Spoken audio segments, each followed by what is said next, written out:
Bonjour Monsieur le Président du Sénat, Bonjour, bienvenue Thomas Soto. dans les 4V. Vous parlez peu, les sujets ne manquent pas, donc on va y aller point par point. Et on va commencer par ce qui ressemble au dossier chaud de la rentrée, la réforme des retraites. Est-ce que vous êtes comme tous ceux qui, dans l'opposition comme dans la majorité, disent Emmanuel Macron, Monsieur le Président, ne vous avisez pas d'aller réformer les retraites en mettant un amendement dans le projet de loi de finances de la Sécurité sociale? D'abord, la question des retraites, c'est un sujet essentiel.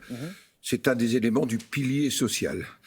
On sait que le statu quo n'est pas possible. C'est, vous savez, 320 milliards, 14% du PIB.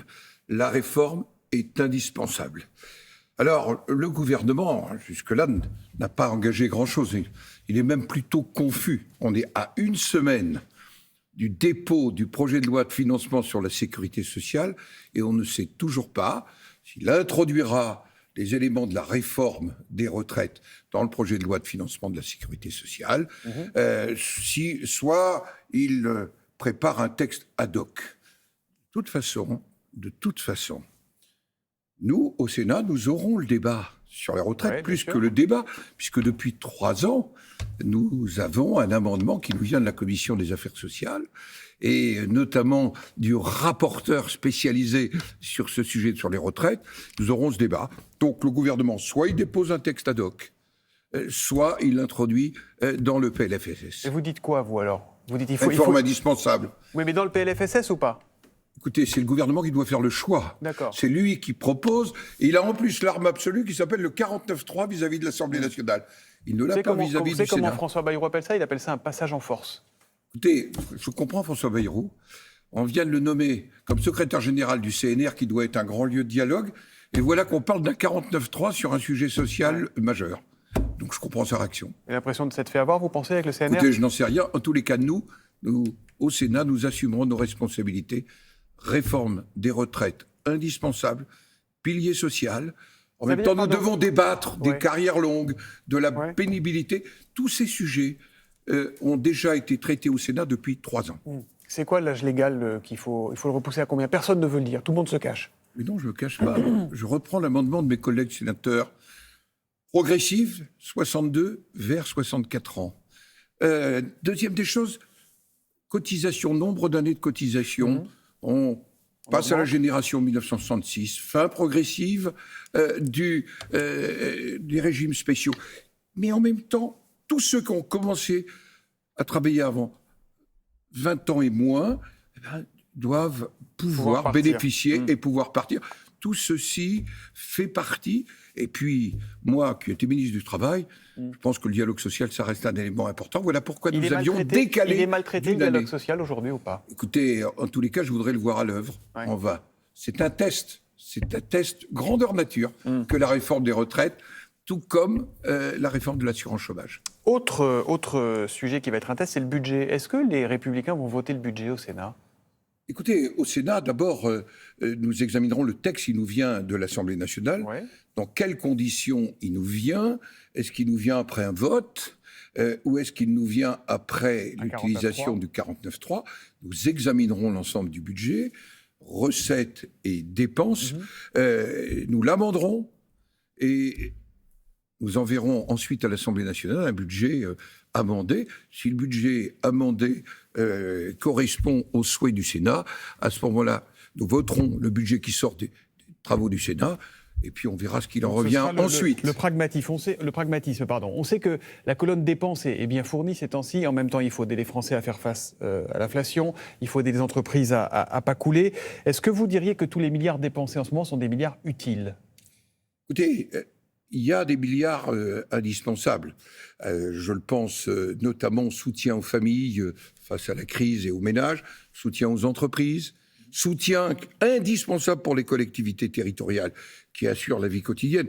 On a beaucoup parlé des piscines, mais la situation en termes de transport, en termes d'équipement public, nécessite un soutien en direction des collectivités territoriales. Le quoi qu'il en coûte est justifié encore aujourd'hui.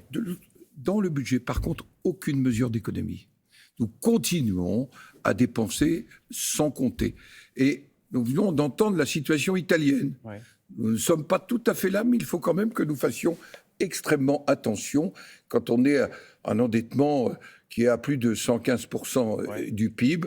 Nous devons être attentifs. Et vous les faites où, les économies? Vous les faites où? Parce que tout le monde dit qu'il faut faire des économies. Dans une nouvelle organisation, notamment de l'État.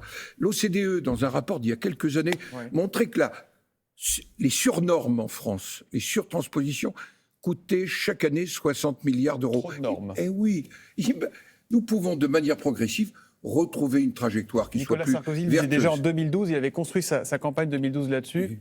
Ça n'avait pas donné grand-chose. Vous allez aussi devoir débattre sur l'immigration au mois de novembre, avant un projet de loi qui devrait en principe arriver en janvier. Emmanuel Macron, il veut une meilleure répartition des étrangers sur le territoire français.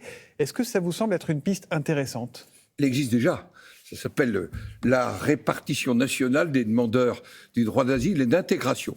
Il y a d'ailleurs une planification qui a commencé en 2021. Donc rien de neuf sous le soleil. Le sujet, ce n'est pas ça. C'est la politique migratoire. Nous ne pouvons pas, j'allais dire, que parler de l'immigration, de la répartition liée à l'absence de politique migratoire. Je rappelle que nous avons délivré plus de 270 000 titres de séjour en 2019. Nous allons avoir cette année plus de 120 000 demandeurs de l'asile. Nous avons un problème de politique migratoire, nous avons un problème de gestion de la migration. Il y a d'ailleurs un excellent rapport du Sénat qui, me semble, est en train d'inspirer le gouvernement, qui a été fait par le président de la Commission des lois, François-Noël Buffet, et qui, par exemple, propose de simplifier, clarifier le processus de délivrance des autorisations de séjour, des contentieux et de l'exécution réelle des obligations de quitter le territoire français sans politique migratoire. Volontariste, nous aurons un jour les votes de la Suède et peut-être, et je le regrette, dimanche, les votes de l'Italie. Ça veut dire quoi, qu'Emmanuel Macron, avec sa politique aujourd'hui, est en train de préparer le terrain, Marine Le Pen? Voilà pourquoi il faut changer de politique. Voilà pourquoi il faut un texte migratoire. Monsieur le Président du Sénat, un parlementaire, en l'occurrence un député, qui reconnaît avoir giflé sa femme, contre lequel la justice enquête, peut-il rester député? D'abord, les violences faites aux femmes, c'est quelque chose, j'allais dire, d'insupportable, d'inadmissible. Attention, parallèlement, à respecter les principes de l'état de droit. Adrien Quatennens a reconnu les faits. C'est ensuite, en attendant une éventuelle décision de justice, à lui de voir dans son éthique personnelle et dans son parti politique quelle est la décision à prendre. Sachant que là, il a reconnu les faits, est-ce que vous pensez qu'il a sa place dans une assemblée? C'est pas à nous de décider, mais le Conseil constitutionnel, je pense que personnellement, il doit réellement se poser la question. Et sa formation politique se poser la question. Le cas de M. Bayrou est différent. Il y a dans le monde politique des comportements connus et couverts par une forme d'omerta en matière de harcèlement ou d'agression sexuelle ou pas? Ça existe, ça, aujourd'hui? Écoutez, en tous les cas, ma famille politique, la semaine dernière, a pris une décision courageuse concernant le maire de Saint-Étienne. Et ça ne veut pas dire que nous abandonnons la présomption d'innocence. Il est présumé innocent. Il y a un examen de conscience à faire chez les politiques, il y a du ménage à faire? Écoutez, ce n'est pas que chez les politiques. Il faut que nous soyons très attentifs au respect des uns et des autres dans une société violente. Et nous devons être très, très attentifs aux violences qui sont faites aux femmes et aux enfants. Gérard Larcher, ce qui paraissait absolument impensable il y a encore un an est devenu une question d'actualité. Sommes-nous au bord de la Troisième Guerre mondiale? Écoutez, nous sommes dans une situation de tension extrêmement forte. Moi-même, je me suis rendu en Ukraine au début du mois de juillet.